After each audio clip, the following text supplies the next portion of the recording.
আসসালামু আলাইকুম ওয়া রাহমাতুল্লাহি ওয়া বারাকাতুহু।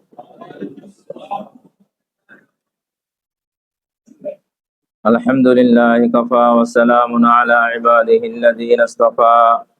আম্মা বা'দু ফাকাদ ক্বালা আল্লাহু তাআলা ফী কালামিহিল মাজিদ ওয়া ফুরকানিহিল হামিদ। আউযু বিল্লাহি মিনাশ শাইতানির রাজীম। বিসমিল্লাহির রাহমানির রাহিম।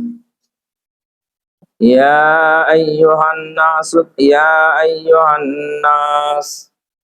قد جاءتكم موعظة من ربكم وشفاء لما في الصدور وهدى ورحمة للمؤمنين قل بفضل الله وبرحمته فبذلك فليفرحوا هو خير مما يجمعون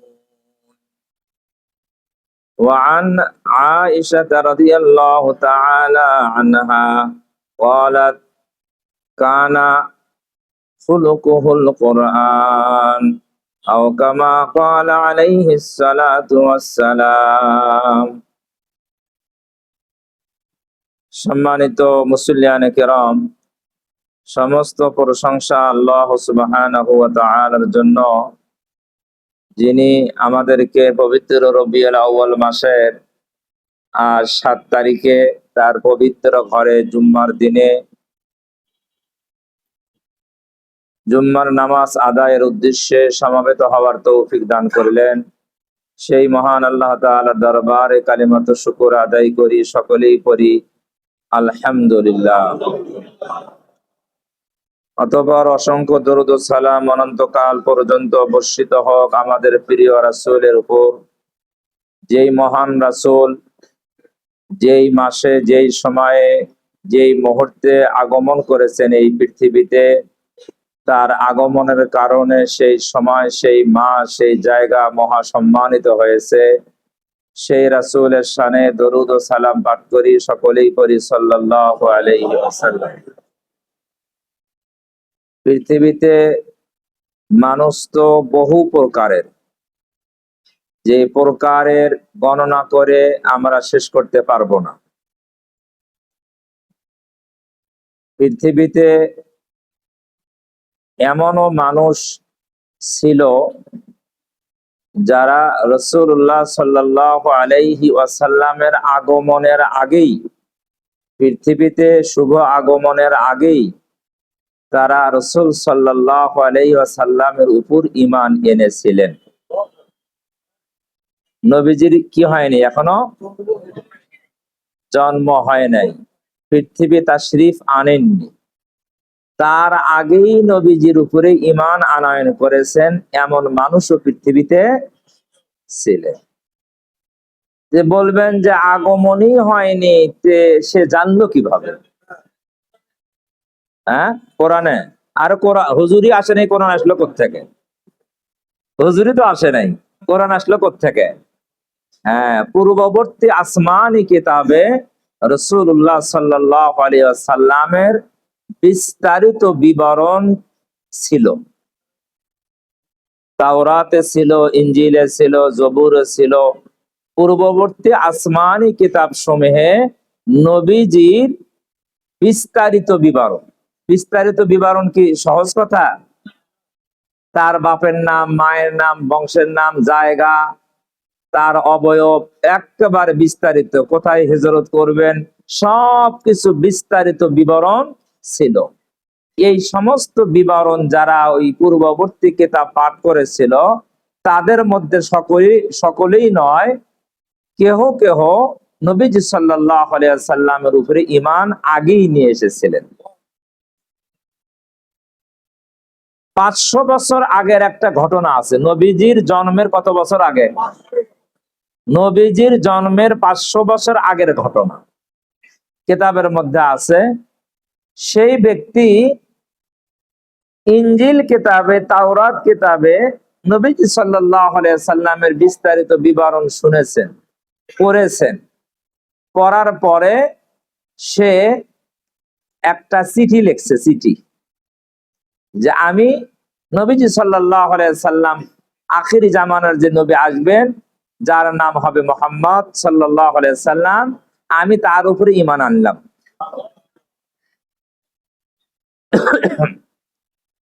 তিনি মদিনায় কি করবেন? হিজরত করবেন। আর সে একটা চিঠি লিখে দিয়েছে, যে এই চিঠিটা তার ছেলেকে দিয়েছে, যে তুমি তোমার জীবদ্দশায় যদি সেই নবী মদিনায় আগমন করে, তাহলে আমি এই বাড়ি রেখে গেলাম, আমার এই বাড়িতে তাকে আশ্রয় দিবে। তোমার জীবদ্দশা, ছেলেকে বলতেছে, তোমার জীবদ্দশায় যদি তিনি আগমন না করেন, তাহলে তুমি তোমার ছেলেকে এই চিঠিতে দিয়ে যাবা, এই এই উপদেশ নির্দেশ দিয়ে যাবা। এইভাবে ক্রমান্বয়ে চলতে চলতে চলতে চলতে 500 বছর কি হয়ে গেছে? অতিবাহিত হয়ে গিয়েছে। 500 বছর পরে রাসূলুল্লাহ সাল্লাল্লাহু আলাইহি ওয়াসাল্লাম মক্কা থেকে মদিনায় কি করেছেন? হিজরত করেছেন। মদিনায় যখন হিজরত করেছেন, মদিনার লোকেরা নবীজির জন্য পাগল। আমাদের মাঝে কে আসতেছে? নবীজি আসতেছে। যে সবাই চাইতেছিল, সবার ইচ্ছা যে আমার বাড়িতে নবীজিকে কি দিব? থাকার জায়গা করে দিব। কেন? আমি ধন্য হব। আমি যদি আমার বাড়িতে নবীকে জায়গা করে দিতে পারি, আমি ধন্য না? এই জন্য সাহাবায়ে কেরাম সকলেই এই ইচ্ছা পোষণ করতেছিলেন। নবীজি সাল্লাল্লাহু আলাইহি সাল্লাম দেখলেন এটা তো বিব্রতকর অবস্থা, আমি যদি একজনের বাড়িতে যাই, বাকিরা কি হয়? অসন্তুষ্ট হয়। তখন নবীজি বললেন, ঠিক আছে, তোমরা সবাই যেহেতু আগ্রহী, আমি আমার উটের রশি ছেড়ে দিলাম। উটের রশি ছেড়ে দিলাম। এই উট যার বাড়িতে গিয়ে বসবে, আমি সেই বাড়িতেই অবস্থান করব। তাহলে তো কারো দোষ থাকবে না। দোষ থাকবে? নবীজি সাল্লাল্লাহু আলাইহি সাল্লাম মদিনা ঢুকতেই উটের রশি কি করলেন? ছেড়ে দিলেন। উট চলতেছে চলতেছে, সবাই খালি মানে আকাঙ্ক্ষিত যে কার বাড়িতে উট থামে, কার বাড়িতে উট থামে। এই উট চলতে চলতে চলতে চলতে আবু আয়ুব আনসারী রাদিয়াল্লাহু তাআলা আনহুর বাড়ির গেটে যায় উট বসে গেলেন। ইতিহাসে লেখে ওনার বাড়িটা সেই সময় দোতলা ছিল। সেই সময় নবীজি যখন কি করে? আগমন করে, সেই সময় মাটির ঘর। কিসের ঘর? মাটির ঘর। দোতলা দেখেন নাই? হ্যাঁ। মদিনায় কিন্তু লাল মাটি। মদিনায় কি মাটি? লাল মাটি, যে ঘরতে মাটি বানানো যায়, যে মাটির ঘর। যখন ওই ঘরে বসে গেল, নবীজি সাল্লাল্লাহু আলাইহি সাল্লাম উট থেকে নেমে তার ঘরে আশ্রয় নিলেন, বিশ্রাম করতে লাগলেন। আবু আইয়ুব আনসারী রাদিয়াল্লাহু তাআলা আনহু বললেন, ইয়া রাসূলুল্লাহ, আপনি সম্মানিত, আমাদের প্রাণ প্রিয়, আপনি দোতলায় অবস্থান করেন। কোথায়? আমরা পরিবার নিয়ে কোথায় থাকি? নিচতলায় থাকি। নবীজি বললেন যে না, তোমরাই দোতলায় থাকো, আমি কি থাকি? নিচতলায় থাকি। সাহাবার ইচ্ছা হলো নবীজি নিচে থাকবে আর আমরা উপরে থাকবো, এটা বেয়াদবি। এটা কি? এই জন্য সাহাবী বলছেন, ইয়া রাসূলুল্লাহ, আপনি উপরে থাকেন, আমরা কি থাকবো? নিচে থাকবো।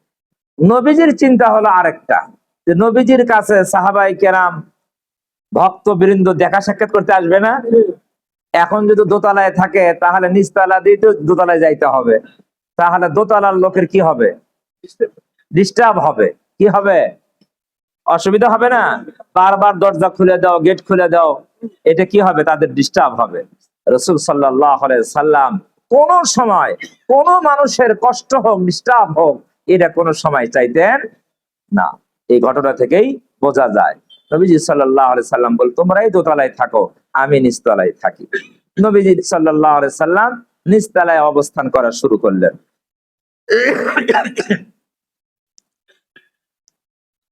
আবু আইয়ুব আনসারী রাদিয়াল্লাহু তাআলা আনহু বললেন, ইয়া রাসূলুল্লাহ, এই উট কারো বাড়িতে সে বসলো না, আমার বাড়িতে বসলো, এটার হিকমত কি? এটা তো আমরা কিছু বুঝলাম না। আবু আইয়ুব আনসারী রাদিয়াল্লাহু তাআলা আনহু বললেন, ইয়া রাসূলুল্লাহ, আমার মনে হয় যে এটার একটা কি আছে? রহস্য আছে। কারণ আমার পূর্ববর্তীরা, আমার পূর্ববর্তী জেনারেশন দীর্ঘদিন প্রায় 500 বছর হয়ে গিয়েছে, পর্যায়ক্রমে একটা চিঠি আস্তে আস্তে আস্তে আমার হাতে একটা চিঠি আছে, আমার হাতে চিঠি আছে। আমার বাবা এই চিঠি আমাকে দিয়েছে, তার বাবা তাকে দিয়েছে, তার বাবা তাকে দিয়েছে, এইভাবে 500 বছর হয়ে গিয়েছে। এই চিঠিটা আপনার হাতে আমি দিলাম। তখন নবীজি সাল্লাল্লাহু আলাইহি ওয়াসাল্লাম চিঠিটা পড়াইলেন। পড়ানোর পরে দেখলেন যে এই চিঠির মধ্যে ওই কথা যেটা আগে বললাম, 500 বছর আগেই সে সিদ্ধান্ত নিয়েছে যে শেষ জামানায়, আখিরি জামানায় শ্রেষ্ঠ রসুল আসবে, আমি তার উপরে কি আনলাম? ঈমান আনলাম। আর তার জন্য বাড়ি তৈরি করে দিলাম, তোমরা বংশানুক্রমে তাকে যেই পাবা এই বাড়ি তাকে হাদিয়া স্বরূপ অর্পণ করবা। তাহলে নবীজির আগমনের 500 বছর আগে যদি ঈমান নিয়ে আসে, এই মানুষটার ভাগ্য কতই না ভালো, ভালো না খারাপ? কিন্তু দুঃখজনক হলো এই, নবীজিকে সরাসরি পাইলো, পাওয়ার পরও কি আনলো না? এরকম লোক বোধহয় নাই। আছে? মক্কাতে আছে, মদিনায়, বাংলাদেশে, রংপুরে আছে, সব জায়গায় আছে। নবীজিকে, নবীজির জন্মের 500 বছর আগে ঈমান আনে, কত সৌভাগ্য তার। আর নবীজিকে সরাসরি পাইলো, তারপরও কি আনলো না? খালি ঈমানই আনে নাই এতটুকু নয়, নবীজিকে দুনিয়া থেকে বিতাড়িত করার, হত্যা করার কত ষড়যন্ত্র করেছে, কত চক্রান্ত করেছে, তাকে কষ্ট দিয়েছে, মক্কা থেকে কষ্ট দিয়ে তাকে বিদায় করে হিজরত করতে বাধ্য করেছে। আল্লাহ আল্লাহ। সেই নবীজির আগমনের মাস রবিউল আউয়াল মাস। আজ 7 তারিখ, প্রসিদ্ধ মত অনুযায়ী 12ই রবিউল আউয়াল সবহে সাদেকের সময় নবীজি সাল্লাল্লাহু আলাইহি ওয়াসাল্লাম এই পৃথিবীতে মক্কার জমিনে আব্দুল্লাহর ঘরে আমিনার গর্ভ থেকে দুনিয়াতে তাশরীফ নিয়ে এসেছেন। নবীজি সাল্লাল্লাহু আলাইহি ওয়াসাল্লামের বিভিন্ন উক্তি, বিভিন্ন বাণী থেকে বোঝা যায়, কেউ যদি নিজেকে মুসলমান দাবি করে, মুসলমান দাবি করে, সে যেই দেশেরই হোক, যেই ভাষারই হোক, যেই এলাকারই হোক, যেই সময়েরই হোক, নবীজিকে মুসলমান বলে দাবি করে, আর তার অন্তর যদি নবীজির ভালোবাসা না থাকে, নবীজি বলেন সে প্রকৃত মুমিন হতে পারে না। তাহলে মুসলমান হতে চাইলে নবীজির ভালোবাসা, নবীজির প্রেম, নবীজির মহব্বত অন্তরে লালন করতে হবে। কথা বুঝে আসছে না আসে নাই? যারাই মুসলমান নিজেকে দাবি করবে, নবী বিদ্বেষী হয়ে, নবীর বিরোধিতা করে কেউ মুসলমান হতে পারে না। গত জুমায় সম্ভবত সূরা হুজুরাতের আলোচনা আমরা করছিলাম, তাই না? প্রথম 2 আয়াতে, ওই 2 আয়াতের শেষের যে অংশটা ছিল, সে শেষের অংশ ছিল, নবীর আওয়াজের উপর তোমাদের আওয়াজকে উঁচু করো না। তোমরা একে অপরের সাথে যেভাবে ডাকাডাকি করো, কথা বলো, উচ্চ স্বরে যেইভাবে কথা বলো, কাজাহারি বাদিকুম, তোমরা একে অপরের সাথে যেভাবে উচ্চ স্বরে কথা বলো, এইভাবে নবীর সাথে কথা বলো না। যদি তা করো, 2টা কথা, নবীর আওয়াজের উপরে উচ্চ স্বরে কথা বলো, আর যদি তোমরা একে অপরের সাথে যেইভাবে ডাকাডাকি উচ্চ স্বরে কথা বলো, এইভাবে নবীকে ডাকো, আল্লাহ বলেছেন আনতাহবাতা আমালুকুম ওয়া আনতুম লা তাশউরুন, তাহলে তোমাদের আমল কি হয়ে যাবে? বরবাদ হয়ে যাবে, নষ্ট হয়ে যাবে।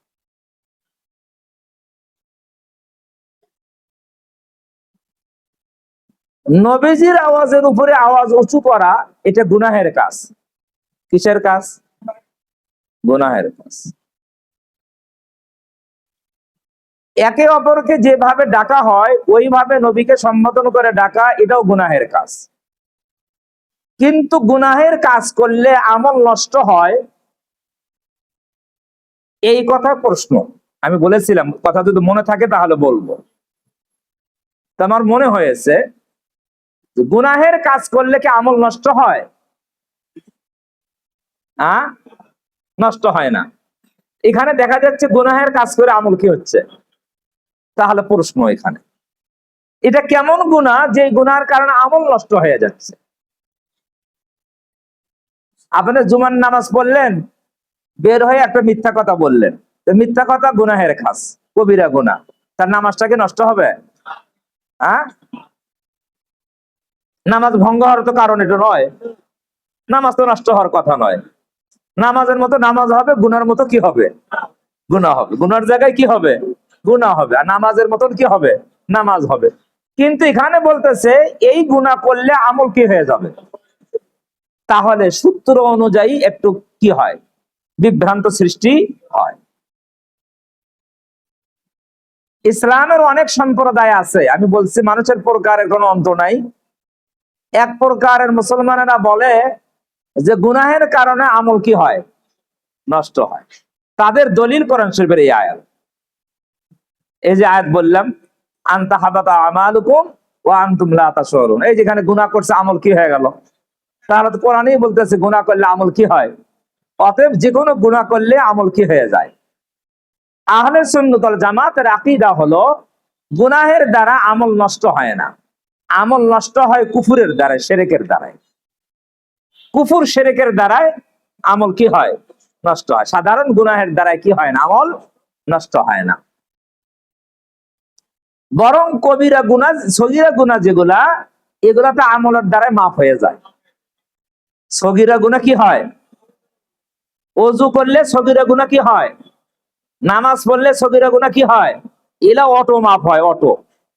জুমার নামাজ পড়লে বিগত এক সপ্তাহের সগীরা গুনাহ কি হয়ে যায়? মাফ হয়ে যায়। রমজানের রোজা রাখলে এক বছরের সগীরা গুনাহ কি হয়ে যায়? মাফ হয়ে যায়। পবিত্র হজ ব্রত পালন করলে জীবনের সমস্ত সগীরা গুনাহ মাফ হয়ে যায়। তাহলে আমলের দ্বারা কি হয়? গুনাহ মাফ হয় না, গুনার দ্বারা আমল নষ্ট হয়? হ্যাঁ, যে গুনার দ্বারা আমল নষ্ট হয় সেটা হলো ওই গুনাহ, যে গুনাহ হলো কবিরা গুনাহ, কুফুর এবং শিরক, কুফুর এবং শিরক। এখন নবীজির সাথে বেয়াদবি করেছে, এটা কোন ধরনের গুনাহ?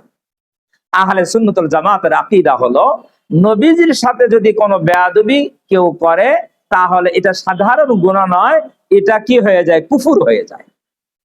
এটা সাধারণ গুনার মধ্যে আর কি থাকে না, সীমাবদ্ধ থাকে না, এটা কুফুরে রূপান্তরিত হয়ে যায়। আর কুফুরের কারণে আমল কি হয়ে যায়? নষ্ট হয়ে যায়। তাহলে আর সূত্রের মধ্যে কোনো দ্বিধাদ্বন্দ্ব আর থাকলো না। তাহলে আহলে সুন্নাত ওয়াল জামাতের আকীদা অনুযায়ী নবীজির সাথে বেয়াদবি করা এটা হলো কুফরি করা, আর কুফরির কারণে কি হয়ে যায়? আমল বরবাদ হয়ে যায়। এখন আসেন, তাহলে কেউ যদি নবীজির সাথে বেয়াদবি করে এটা কি সাধারণ গুনাহ না কুফরি? কুফরি। কুফরি করলে আমল কি ভালো থাকে না নষ্ট হয়? তার আমল বরবাদ হয়ে যায়। তাহলে কেউ যদি নিজেকে মুসলিম দাবি করে, উম্মতে মুহাম্মাদি দাবি করে, নবীজির সাথে বেয়াদবি করে, শানের খেলাফ কথা বলে, তাহলে তার আমল কি হয়ে যায়? বরবাদ হয়ে যায়। এই জন্য মুসলিম মাত্রই আমাদের সাবধান থাকতে হবে, কোন লেখনী, কোন কথা, কোন রকমের আকীদা দর্শন দিয়ে যেন নবীজির সাথে শানের খেলাফ কোন রকমের বেয়াদবি না হয়, এটা খুব লক্ষ্য রাখতে হবে। নবীজিকে মহব্বত করতে হবে সবকিছুর চেয়ে বেশি। লা ইউমিনু আহাদুকুম হাত্তা ইয়াকুনা, নবীজি সাল্লাল্লাহু আলাইহি সাল্লাম বলেছেন যে তোমরা ততক্ষণ পর্যন্ত প্রকৃত মুমিন হতে পারবে না যতক্ষণ না তোমরা সবকিছু থেকে, তোমাদের বাবা মা সন্তান আদি সমস্ত মানুষ সমস্ত কিছু থেকে আমি নবীকে বেশি মহব্বত না করবে, ততক্ষণ তোমরা পুরোপুরি প্রকৃত মুমিন হতে পারবে না। তাহলে প্রকৃত মুমিন মুসলমান হতে হলে নবীজির মহব্বত অগ্রাধিকার দিতে হবে। এই নবীজির মহব্বত শুধুমাত্র রবিউল আউয়াল মাসের সাথে সীমাবদ্ধ নয়, 12ই রবিউল আউয়ালের সাথে কি নয়? সীমাবদ্ধ নয়। এই মহব্বত একজন মুমিনের যখন থেকে সে মুমিন হয়েছে, মুমিন দাবি করতেছে, তখন থেকে নিয়ে মৃত্যু পর্যন্ত এটাকে কি রাখতে হবে? বহাল রাখতে হবে। মৃত্যু পর্যন্ত, মৃত্যুর আগ মুহূর্ত পর্যন্ত বহাল রাখতে হবে নবীজির ভালোবাসা, নবীজির মহব্বত। যদি মৃত্যু পর্যন্ত নবীজির ভালোবাসা মহব্বত কেউ বহাল রাখতে পারে, আমলে যদি কিছু ত্রুটি বিচ্যুতি হয়েও যায়, অনিচ্ছায় কিছু হয়েও যায়, তারপরও তার জন্য সুসংবাদ আছে। কি আছে? সুসংবাদ কি? এক সাহাবী এসে নবীজিকে বললেন, ইয়া রাসূলুল্লাহ, কিয়ামত কবে হবে? কিয়ামত কবে হবে? নবীজি বললেন, তুমি কিয়ামত কবে হবে এই প্রশ্ন করতেছো? কিয়ামতের জন্য এমন কি আমল করছো, এমন কি আমল করছো যে আমল কিয়ামতের দিন পেশ করতে পারবা? সেই প্রশ্নকারী বললেন, ইয়া রাসূলুল্লাহ, তেমন বেশি কিছু আমল করি নাই, তেমন বেশি কিছু আমল করি নাই। তাহলে নবীজি বললেন, তোমার যদি বেশি আমল না থাকে তুমি কিয়ামতের প্রশ্ন কেন করতেছো? প্রশ্নকারী বললেন, ইয়া রাসূলুল্লাহ, বেশি কিছু আমল আমার নাই, তবে আমি সবচেয়ে আল্লাহ এবং আল্লাহর রাসূলকে বেশি ভালোবাসি। আল্লাহ এবং আল্লাহ রাসূলকে কি করি? বেশি ভালোবাসি। তখন নবীজি সাল্লাল্লাহু আলাইহি সাল্লাম প্রশ্নকারীর উত্তর শুনে বললেন, আল মারউ মা'a মান আহাব্বা, যে ব্যক্তি যাকে মহব্বত করে আর ভালোবাসে তার সাথেই তার হাসর হবে। উপস্থিত সাহাবায়ে কেরাম ওই সময়ে যারা ছিলেন তারা বলেন, নবীজির জীবদ্দশায় নবীজির নিকট থেকে যত সুসংবাদ আমরা শুনেছি, আজকের সুসংবাদ শোনার পরে আমরা যেই পরিমাণ আনন্দিত আর খুশি হয়েছি, ইতিপূর্বে কোনোদিন এই পরিমাণ আনন্দিত আর খুশি হইনি। কেন? কেন সুসংবাদ আরো দিছে? এটার মূল কারণ হলো তারা বুঝাইতে চাচ্ছে যে আমলের দিক দিয়ে আমাদের অনেক কমতি থাকতে পারে, আছে, কিন্তু আমরা রাসূল সাল্লাল্লাহু আলাইহি ওয়াসাল্লামকে আমাদের সব কিছু থেকে বেশি মহব্বত করি। আর রাসূল সুসংবাদ দিয়েছে, যাকে যে মহব্বত করে তার সাথে কি হবে? আমরা যেহেতু রাসূলকে বেশি মহব্বত করি, তো রাসূলের কথা অনুযায়ী রাসূলের সাথে আমাদের কি হবে? রাসূলের সাথে যদি আমাদের হাসর হয়, তাহলে আমাদের আর টেনশন আছে? এটা কি খুশির সংবাদ? এর চেয়ে খুশি আর কি হতে পারে? এই জন্য সাহাবীরা বলে, আমরা এই কথা শুনে সবচেয়ে বেশি কি হয়েছিলাম? আনন্দিত হয়েছিলাম, কারণ আমরা রাসূলকে বেশি মহব্বত করি। এই জন্য রাসূলের সাথে যে মহব্বত রাখবে, রাসূলের সাথেই তার হাসর হবে। রাসূলের সাথে হাসর হলে তার তো আর কোনো টেনশন থাকার কথা নয়। সাহাবায়ে কেরাম রাসূলকে কেমন মহব্বত করতেন, ভালোবাসতেন, বহু ঘটনা হাদিসের মধ্যে আসছে, ইতিহাসে আসছে। দুই একটা ঘটনা বলি। উহুদের যুদ্ধে নবীজি সাল্লাল্লাহু আলাইহি সাল্লাম সাহাবায়ে কেরাম পরবর্তীতে যখন একেবারে বিপর্যয়, নবীজি একটা টিলের উপরে উঠছেন আশ্রয়ের জন্য। চতুর্দিক থেকে কি আসতেছে? তীর আসতেছে। হযরত তালহা রাদিয়াল্লাহু তাআলা আনহু নবীজির সামনে গিয়ে এইভাবে নবীজির বুকের সাথে নিজের বুকটা কি করলেন? লাগাই দিলেন, এইভাবে চাপায় ধরলেন। বুকটা আমরা কোলাকুলি করি না, একবার বুকের সাথে বুক লাগাই দিয়ে নবীজিকে এইভাবে ধরলেন। কেন ধরলেন? নবীজির বুকে, নবীজির শরীরে যখন তীর, যেই দিক থেকে তীর আসতেছে, সেই সাহাবী তার পিঠটা সেই দিকে করলেন আর নবীজিকে এইভাবে আগলায় ধরলেন। নবীজিকে বলতেছেন, ইয়া রাসূলুল্লাহ, আপনি মাথা উঁচু করবেন না, যেন কোনো তীর আপনার শরীরে না লাগে। যা তীর লাগে আমার শরীরে লাগুক, যা লাগে আমার শরীরে লাগুক। এখন বলেন, নিজের জীবনের দাম তার কাছে বেশি না নবীজির জীবনের মূল্য বেশি? এটাই তো প্রমাণ, না খালি বয়ান, বাস্তব বাস্তব। এখন প্রশ্ন আসে, সে যদি নবীজির বুকের দিকে নিজের পিঠটা এই দিকে দিয়ে সে যদি তীরের দিকে তাকাইতো, তাহলে তীর আসলে তো হাত দিয়েও কি করতো? ঠেকাইতে পারতো? পারতো না? পারতো। দুই চারটা হাত দিয়েও ঠেকাই দিতে পারতো। কিন্তু সে তো নবীজির সিনার দিকে, বুকের দিকে নিজের পিঠ দেয় নাই, না দিয়ে নিজের বুক দিয়েছে। এটার কারণ হ্যাঁ, নবীর মহাব্বত কত বেশি এখান থেকে প্রমাণ পাওয়া যায়। চিন্তা করেছে নবীর চেহারার দিকে যদি আমি পিঠ দেই তাহলে এটা বড় বেয়াদবি হয়ে যাবে। এই যে নবীর দিকে পিঠ না দিয়ে বুক দিয়ে আগলায় রাখছে, নিজের জীবনকে বিসর্জন দিয়ে নবীজিকে আগলায় রাখছে। এটার নাম হলো মহব্বত। সাহাবায়ে কিরামের মহব্বত নবীজির প্রতি এমনটাই ছিল। এই মহব্বত কি আমাদের মধ্যে কল্পনা করা যায়? হ্যাঁ, কল্পনা করা যায় না। এই জন্যই সাহাবায়ে কিরামের মর্যাদা কি উম্মতের মধ্যে এত বেশি। সাহাবায়ে কিরামের মর্যাদা কেন বেশি? তারা নিজের জীবনের চেয়েও নবীজিকে বেশি কি করতেন? ভালোবাসতেন, মহব্বত করতেন সর্বক্ষেত্রে। শুধু এই ক্ষেত্রে নয়, সর্বক্ষেত্রে তারা নবীজিকে বেশি মহব্বত করতেন, ভালোবাসতেন।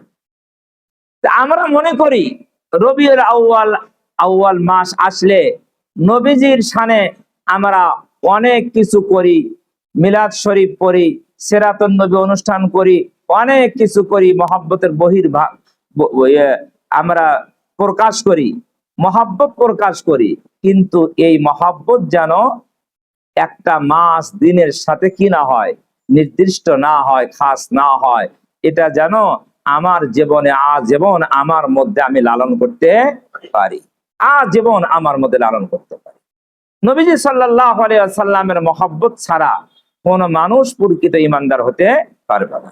একটা মানুষ যদি মৃত্যু পর্যন্ত নবীজিকে মহব্বত করে, ভালোবাসে, তাহলে তার তো ফজিলত নবীর সাথে কি হবে? হাসর হবে।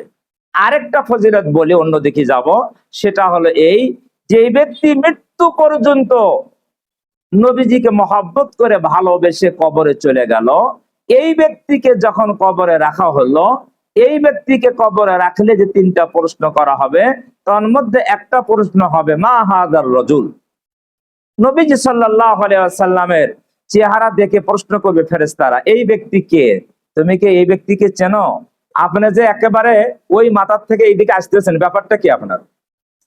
এটা তো নিয়ম না, নিয়ম না, নিয়ম না। বসেন বসেন, পিছনে বসেন। এতগুলো মানুষের ঘাট ডেঙ্গা ডেঙ্গা আসতেছেন, আপনারা কিছু বোঝেনও না। যারা আসে তারা নাও করেন। কতদিন বলছি বাধা দিবেন, বাধা দিবেন। বয়ানের মনোযোগ সাথে নষ্ট করে দিলেন। কত দূর থেকে আসতেছেন আপনি? কেন আসবেন? আপনার যদি প্রয়োজন হয় আগে দেখা করবেন, না পরে দেখা করবেন। একটা বয়ান চলতেছে, সেখানে কি আপনার প্রয়োজনটা বড়? বয়স্ক মানুষ ভুল করেন কেন? আস্তাগফিরুল্লাহ, আস্তাগফিরুল্লাহ। এটা বয়ানের একটা আদব। বয়ান চলতেছে, কোরআন হাদিসের কথা বলছে, আপনি আমার সাথে দেখা করবেন কি জন্য? এখন এখন কি দেখা করার সময়? দেখা করলে আগে দেখা করা লাগতো, অথবা কি করতে হবে? নামাজের পরে দেখা করতে হবে। কিন্তু এই মুহূর্তে বয়ানের মাঝে আপনাকে দেখা করতে হবে। আপনি এগুলো পাগল হয়ে গেলেন, একেবারে এতগুলা কাতার, 33টা কাতার। কয়টা কাতার? 33টা কাতার উনি অতিক্রম করে চলে আসছে। আদবের বরখেলাপ। বোঝে না কি না? বোঝে না। এটা কি না? বোঝে না। দোষ দিচ্ছি না, আসলে বোঝে না, বোঝে না। আল্লাহ তাআলা বুঝদান করুন। কোন জায়গাতে কোন দিক চলে গেলাম? আল্লাহ, আল্লাহ রহম করো। নবীজির মহব্বত নিয়ে, ঈমান নিয়ে যেই ব্যক্তি ঈমান আর মহব্বত, ঈমান আর মৃত্যুবরণ করবে, শুধু মহব্বত না, ভালো করে বুঝেন, শুধু মহব্বত নয়, ঈমানও লাগবে। আবু লাহাবের নাম শুনছেন তো? কে? আপন চাচা না সৎ চাচা? আপন, আপন চাচা, নবীজির বাবার আপন ভাই। আবু লাহাব, আবু তালেব, হ্যাঁ, আবু সুফিয়ান না, আবু সুফিয়ান তো নবীর শ্বশুর। নবীর কি শ্বশুর? আপন চাচা আবু লাহাব নবীজির খুব শত্রু ছিল, তাই না? খুব শত্রু। তার নামে একটা সূরাই কি হয়েছে? নাযিল হয়েছে। ঘটনা আছে, আপনারা জানেন। নবীজি সাল্লাল্লাহু আলাইহি ওয়াসাল্লামের জন্মের সুসংবাদ যখন আবু লাহাব শোনে, তার একটা বান্দি ছিল সুয়াইবা নাম। এই জন্মের কথা এসে সকালবেলা আবু লাহাবকে বলে, নেতা কি আপনার যে ভাই মারা গিয়েছে আব্দুল্লাহ, তার ঘরে আপনার একজন ভাতিজা, খুব সুন্দর ফুটফুটে চেহারা একটা ভাতিজা জন্মগ্রহণ করেছে। দিনের শুরুতে এই সুসংবাদ দিল। দেওয়ার পরে আবু লাহাব খুশি হয়ে গিয়েছে। কি হয়েছে? খুশি, খুব খুশি। ভাতিজা জন্মগ্রহণ করেছে, ভাই মারা গিয়েছে, সেই ভাইয়ের ঘরে ভাতিজা, খুব খুশি হয়েছে। খুশি হয়ে ওই সেই জামানার তো এগুলা হলো ক্রয়কৃত বাদী, বাদী আজাদের প্রথা ছিল। তা আবু লাহাব এই 2 আঙ্গুল দিয়ে বাদীকে ইশারা করছে, যা তুই যখন সকালবেলা একটা সুসংবাদ দিলি, তোকে আমি আজাদ করে দিলাম। কি করে দিলাম? আজাদ। খুশি হয়ে, খুশির সংবাদ শুনে কি করা? আজাদ করে দেওয়া।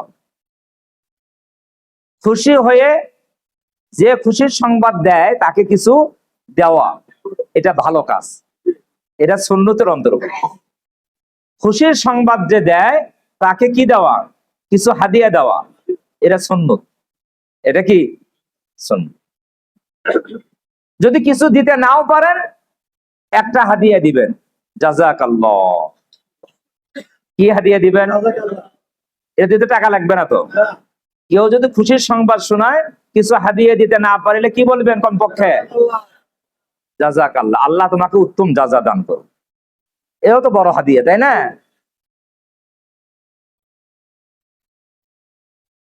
ইমাম আহমদ বিন হাম্বল রহমতুল্লাহ আলাইহি 4 ইমামের মধ্যে গুরুত্বপূর্ণ একজন বিশিষ্ট অনুসরণীয় ইমাম ছিলেন, সবাই নাম জানেন।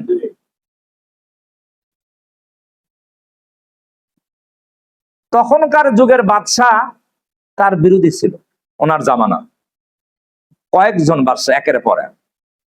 এক বাদশাহ তাকে জেলখানায় বন্দি করেছিল আহমদ বিন হাম্বল, অনেক শাস্তি দিয়েছে, অনেক শাস্তি দিয়েছে। মুতাজিলা সম্প্রদায়ের বাদশাহ ছিল।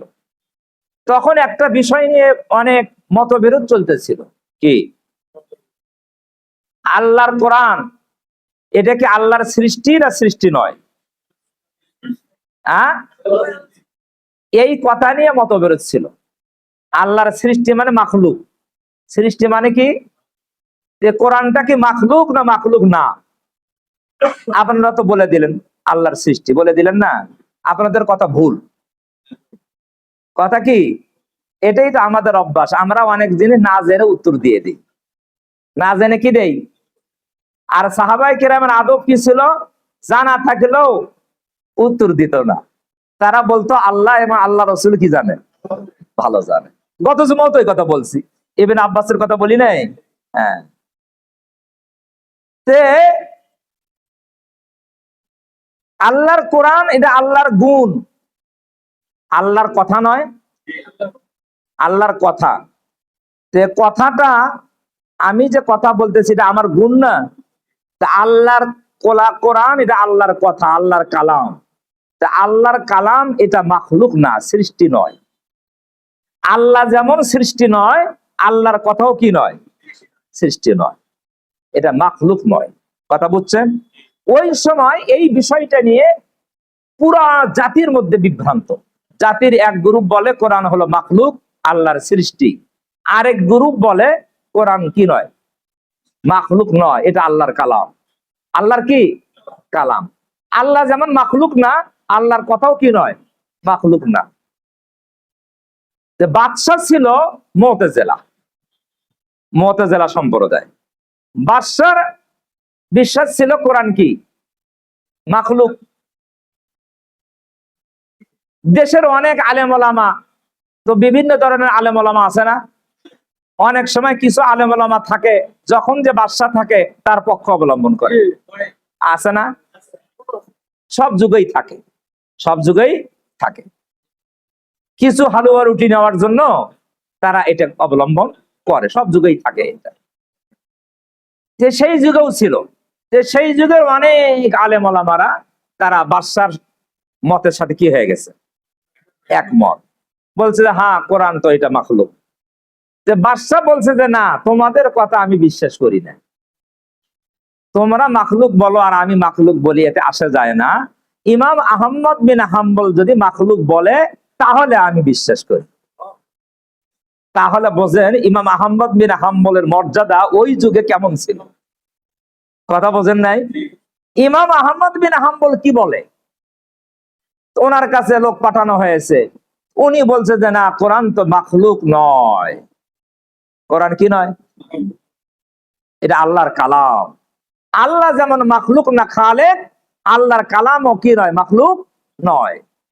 তখন ইমাম আহমদের উপর সরকারের পক্ষ থেকে চাপ সৃষ্টি করা হবে, মাখলুক বলতে হবে। তুমি না বললে জনগণ সবাই মানে নিচ্ছে না এই কথা। তুমি বড় আলেম, বড় ইমাম, তুমি না বললে জনগণ কি করতেছে না, এই হাজার হাজার মৌলবীর কথা কি করতেছে না, মানতেছে না, তোমাকে বলতে হবে। উনি বললো এটা আমি বলতে পারবো না, ওনাকে গ্রেফতার করা হবে। শেষ শাস্তি কি গ্রেফতার? এটি তো গ্রেফতার করে জেলখানায় বন্দি করা হলো। জেলখানার মধ্যে বেতারাঘাত শুরু করে দিল এত বড় ইমামের উপরে। উনি কষ্ট করতেছেন, কিন্তু উনি যে মতের উপরে আছেন, এই মত থেকে উনি এক চুল পরিমাণ ওই দিক সেদিক হচ্ছে না। ওনার একজন শাগরেদ, বড় মাপের একজন শাগরেদ, ওনার ছাত্র আহমদ বিন হাম্বল রহমতুল্লাহ আলাইহি, উনি একজন রাসূলুল্লাহ সাল্লাল্লাহু আলাইহি সাল্লামকে স্বপ্ন দেখেছেন। স্বপ্ন দেখে তাকে বলতেছেন, এ উমুক, এই দেশের বাদশা কোরআনকে মাখলুক বলতেছে, আহমদ বিন হাম্বল কোরআনকে মাখলুক বলতেছে না, আল্লাহর গুণ বলতেছে। তার উপরে যেই শাস্তি চলতেছে, আমার মনে হয় কোন সময় যেন সে শাস্তির থেকে রক্ষার জন্য সেও তার মত পরিবর্তন করে ফেলে। কে বলতেছে স্বপ্নে? নবীজি তার শাগিরকে বলতেছে যে তুমি তার জেলখানায় গিয়ে তাকে বলো কালকে গিয়ে যে ইমাম আহমদের যেই মত যে কোরআন মাখলুক না, এটা আল্লাহর সিফাত, আল্লাহর গুণ, আমি নবীরও এই মত।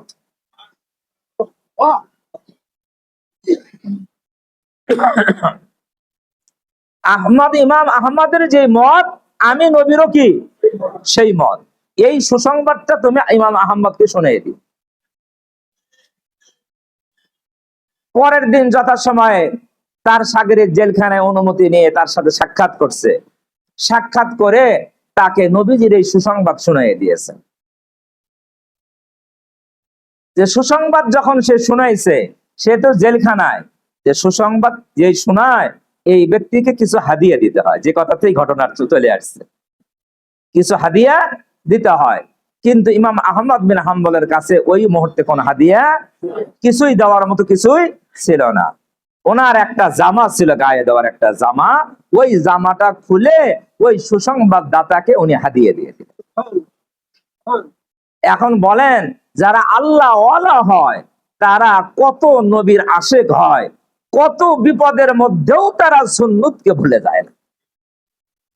যত বড় বিপদ হোক তারা নবীর সুন্নতকে ভুলে যায় না। আমি ছোটবেলায় দেখতাম, আপনাদের এলাকায় ছিল কিনা, আমাদের এলাকায় দেখতাম যে কোন মেয়ের যদি বাচ্চা হতো, তো সাধারণভাবে প্রথম বাচ্চা হয় মায়ের বাড়িতে। কার বাড়িতে? বাবার বাড়িতে। বাবার বাড়িতে হয়, মেয়েকে নিয়ে যায় বাবার বাড়িতে, বাচ্চা হয়। এই বাচ্চা হওয়ার পরে কোন লোক দিয়ে ওই শ্বশুর বাড়িতে কি দেওয়া হইতো? সংবাদ দেওয়া হইতো, সুসংবাদ দেওয়া হইতো যে তোমার পুত্র বধূর কি হয়েছে, এক যে ছেলে সন্তান হয়েছে বা মেয়ে সন্তান হয়েছে, এই সংবাদ দেওয়া হইতো। আমি দেখছি, আমার মনে আছে, এই সংবাদ যে দিতে আসতো তাকে কিছু কি দিত? হাদিয়া দিত। হয়তো একটা লুঙ্গি দিত, হয়তো কিছু টাকা দিত, এরকম কিছু হাদিয়া দিত। এরকম নিয়ম আমি দেখছি। এটা প্রচলন ছিল। এখন তো অনেক প্রচলনই নাই, আছে। আর এখন তো মোবাইলের যুগ, এখন তো আর কেউ সংবাদ দিতে যায় না। এই জন্য আমি বলছি জাযাকাল্লাহ বলা দরকার। কোন কথা থেকে কোন দিকে চলে গেছে ভুলে গেছি। কবর, আলহামদুলিল্লাহ। বলতেছিলাম ইমান আর নবীর মহব্বত, ইমান আর নবীর মহব্বত নিয়ে যদি কবরে যায় ইমান। আবু লাহাবের ঘটনা বলছিলাম না, যে আবু লাহাব এই যে বাদীকে আজাদ করে দিল খুশি হয়ে, এটার জন্য সে আবু লাহাব মারা যাওয়ার পরে সে তো বেঈমান হয়ে মারা গিয়েছে, সে ইমান আনে নাই, বেঈমান হয়ে মারা গিয়েছে। তার ভাই নবীজির চাচা আব্বাস রাদিয়াল্লাহু তাআলা আনহু তাকে একদিন স্বপ্নে দেখেছেন, রাত্রিরে স্বপ্নে দেখেছেন। স্বপ্নে ভাইকে জিজ্ঞাসা করছেন, ভাই তুমি কবরে কেমন আছো? আবু লাহাব বলছে, আমি খুব কষ্টে আছি, খুব কষ্টে আছি।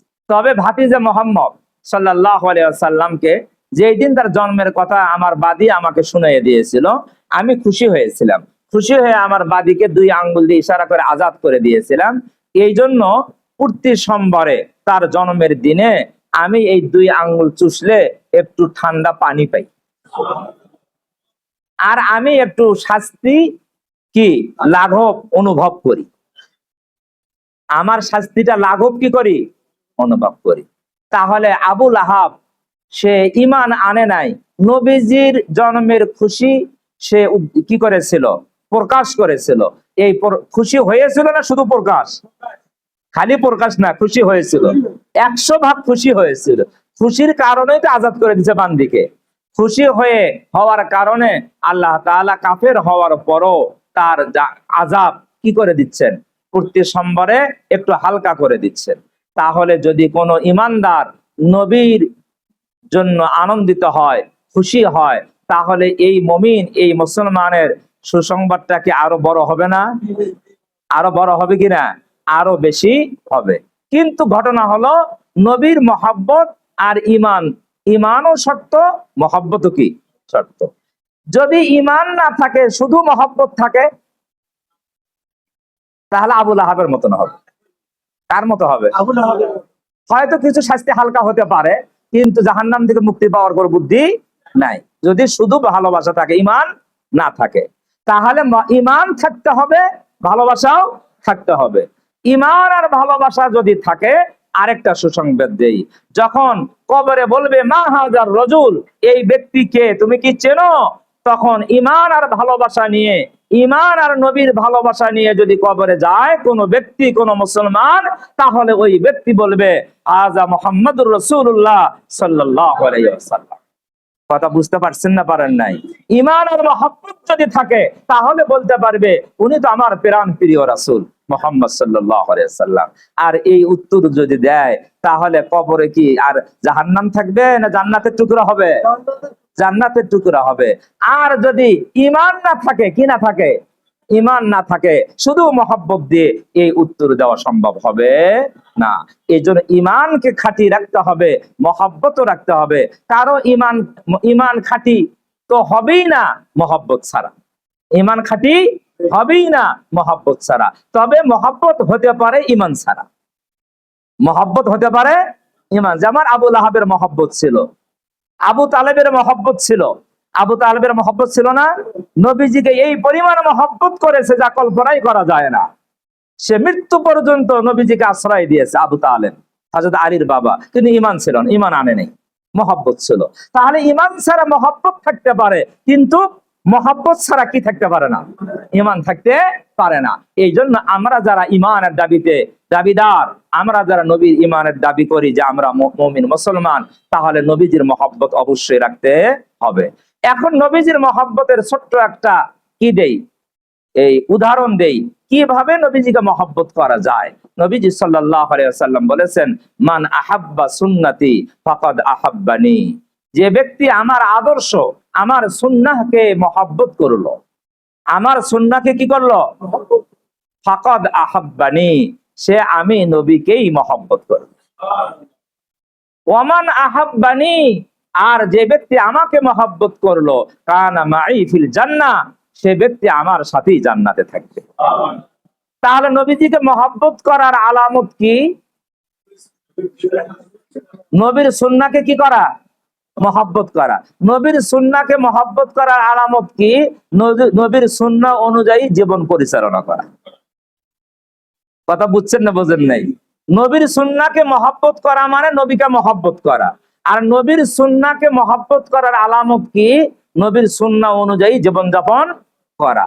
আমার মাথা থেকে পা পর্যন্ত নবীর সুন্নাহ দিয়ে সাজানো। নবীর সুন্নাহ দিয়ে কি? আমার পুরা জীবন নবীর আদর্শ দিয়ে সাজানো। আমার পারিবারিক জীবন, ব্যক্তিগত জীবন, ব্যবসায়িক জীবন, আন্তর্জাতিক জীবন, চাকরির জীবন, রাজনৈতিক জীবন, সব জীবন পুরাটাই নবীর আদর্শ দিয়ে সাজানো। এর নাম হলো নবীর সুন্নাহকে মহব্বত করা। আর এই নবীর সুন্নাহকে মহব্বত করলেই নবীকে মহব্বত করা হবে। আর নবীকে মহব্বত করলেই নবী বলছে কানা মাই ফিল জান্নাহ, সে আমার সাথে কি থাকবে? জান্নাতে থাকবে। আর ওই আগের যে হাদিসটা পড়েছিলাম, আল মারউ মা মান আহাব্বা, যে ব্যক্তি যাকে মহব্বত করে তার সাথেই সে কি করবে? থাকবে। তাহলে নবীর সুন্নাহকে যে মহব্বত করে, নবীর সুন্নাহ অনুযায়ী নিজের জীবনকে যে সাজায়, সেই ব্যক্তি নবীকে মহব্বত করে, তার সাথেই নবীর কি হবে? হাসর হবে। আমি কোরআন শরীফের সূরা ইউনূসের 57-58 নম্বর আয়াত পড়েছি। সময় কি আছে? নাই। আয়াত পড়ছি, কিন্তু আয়াতের আমি অর্থ করতে পারলাম না।